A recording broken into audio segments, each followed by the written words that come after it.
ও দিদি দেখে ভাই কফি কফি খাবো। আচ্ছা, এক কাপ কফির জন্য 2000 টাকার বিল। যাই হয়ে যাক, রাতে মায়ের হাতের রান্না। সর্ষের তেল দেবে? দেওয়া হয়ে গেছে। দিয়েছো? হ্যাঁ, ঠিক আছে তো।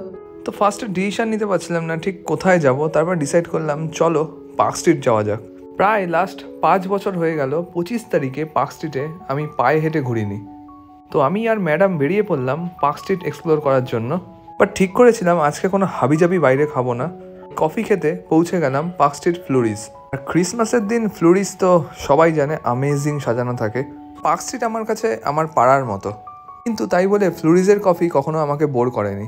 আর বাইরে থেকে ম্যাডাম গিয়ে কিছু প্রপস কিনে আনলো যে ফ্লোরিসে বসে ক্রিসমাস সেলিব্রেট করবে। তো আমাদের কফি এসে হাজির, ম্যাডামের কফি এসে হাজির, ম্যাডামের স্যান্ডউইচ, আমার অমলেট, সব মিলে